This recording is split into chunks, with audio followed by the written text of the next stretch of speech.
Oke, baik. Assalamualaikum warahmatullahi wabarakatuh. Kami dari mahasiswa Universitas Muhammadiyah Sumatera Utara. Di sini kami bersama Bapak siapa? Pak Pairan, petani jagung. Hari ini tanggal 9 Maret 2024 dengan lokasi di Pasar 11, Marelan. Baik, perkenalkan nama saya MCK Sadenta dengan NPM 2204290071. Nama saya Dimas Stanzio dengan NPM 2204290098.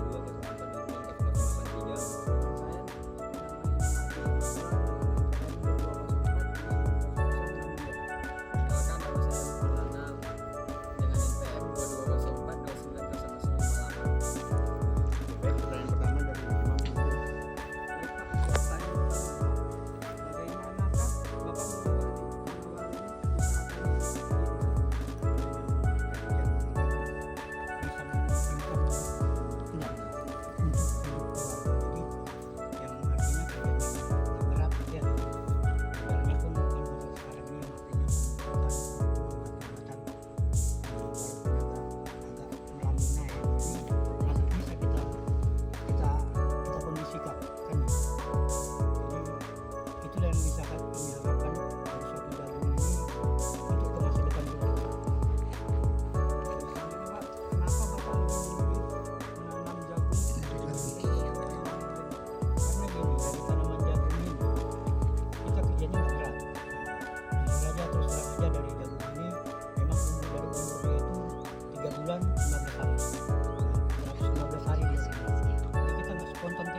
Satu hektar. 1 hektar. Untuk kondisi iklim di sini Pak, bagaimana Pak? Kalau musim iklim kalau kita bilang itu kalau dalam 1 bulan dia kalau ada curah hujan, jagung sebelum itu tanaman jagung ini sudah mencukupi. Istilahnya di sini kemudiannya panjang selama bulan sudah bisa memadai untuk tanaman jagung.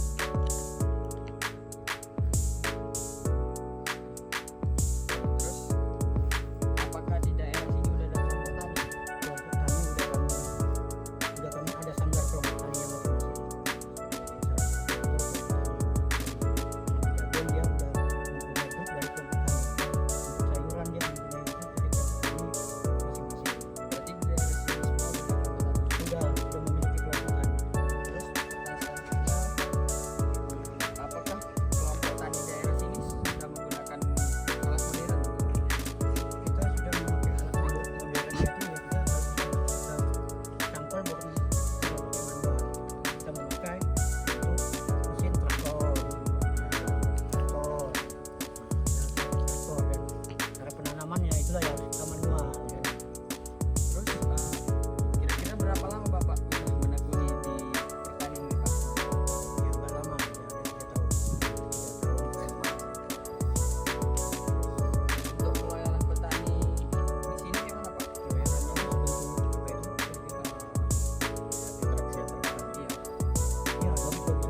bagus-bagus saja. Sekali-sekali ya. Yang bersaing. Karena setiap petani hidupnya harus satu, kan itu. Harus mengikuti kan itu. Jadi harus satu dalam kelompok tani. Nah, terus hasil panen pada bulan lalu itu gimana Pak? Apakah naik? Yang artinya kalaupun dia turun kalau membandingkan dan jagung ini yang termasuk kita menjadikan rekornya itu sampai 3 ton ataupun 6 ton minim-minim di atas turunnya itu dia 5 ton per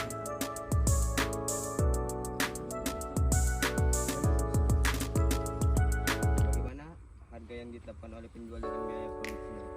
ya sangat menguntungkan karena kan kita jual ini sebetulnya jagung tongkol bukan jagung pipil ya kan. Jadi di situ kita kutip kita timbang kita pipil dulu kita proses jemur ya kan. Karena kalau proses jemur resikonya kita kontakannya hujan ya. Tentu ya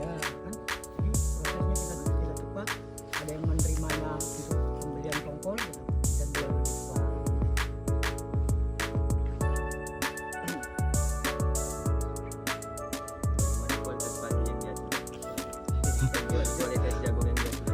Ya bagus ya, sangat sangat bagus ini yang mayoritas ya 65-75% bagus tanaman. Untuk kuantitas yang biasa. Kualitasnya untuk harga kejual ke pasar gitu. ya normal biasa. Berarti nggak sama setara lah Pak. Ya enggak naik turunnya, artinya sama umpamanya ya 5.000 kita. Dia bahkan kalau naik di sana dibikin naik sama petani.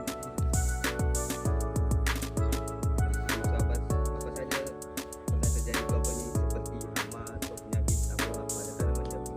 Sini resikonya satu yaitu angin dia pada tumbang, dan yang kedua kan udah tumbang dia itu udah posisi pasti dimakan putus.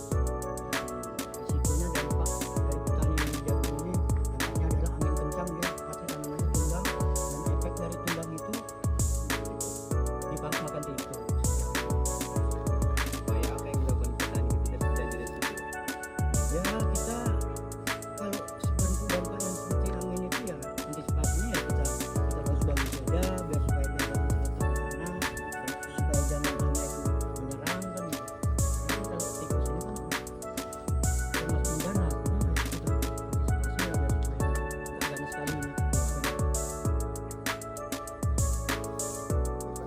Mungkin upaya apa yang selain yang dilakukan tadi, upaya apa yang bisa dilakukan petani di jagung ini untuk mengatasi hama tikus dan cuaca tadi?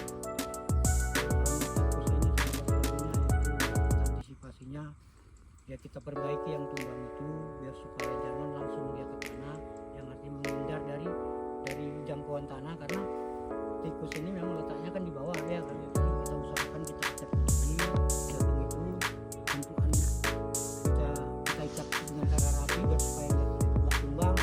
Itu ada antisipasinya biar supaya tikus nggak kemakan jagung.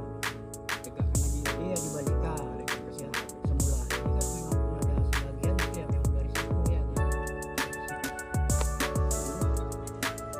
Strategi apa lah atau apa yang Bapak lakukan apabila itu terjadi pada lahan Bapak ini sudah dimakan tikus dia? Kita pasrah aja lah, kalau nggak ada antisipasinya lagi kalau misalnya racun dan bisa kita racun, kalau misalnya hama sama ulat masih kita bisa kita racun. Tapi kalau tikus itu nggak bisa karena memang liar ya kan, dia liar banyak. Jadi sewaktu menyerang kan kita ya nggak bisa apa tikus samanya gitu. Cuman kalau memang dia itu dampaknya tumbang ya, tumbang ya, tikus.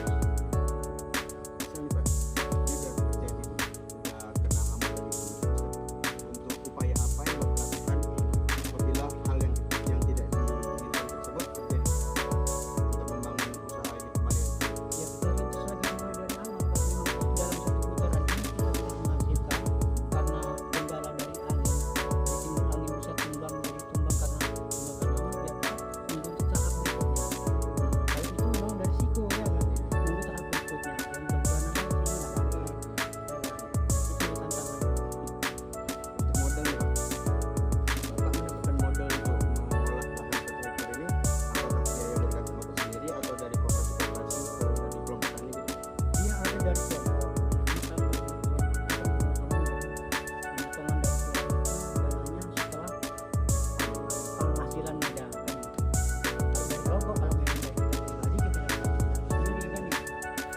Kalau ketika memang kita ada di kelompok kita diusahain sama tani. Jadi sebagian juga ada yang usahain sendiri. Nah, masing-masing itu juga. Kalau kita bernaung sama kelompok kita diusahain sama kelompok.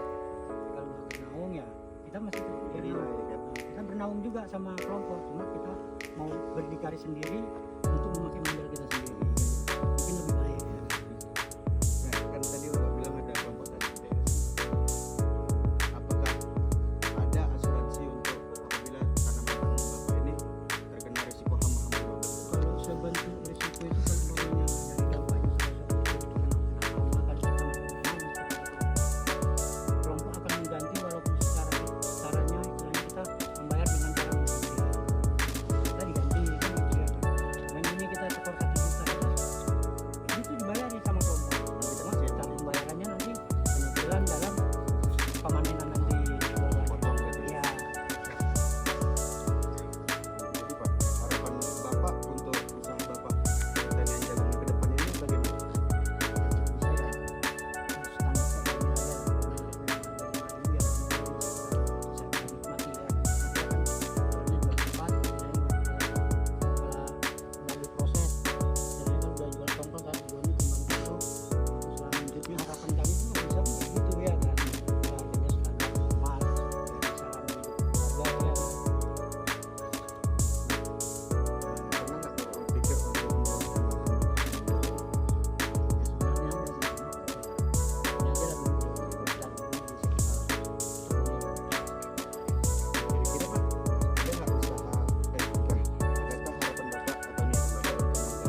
putaran tanah diolah, habis panen tanah diolah.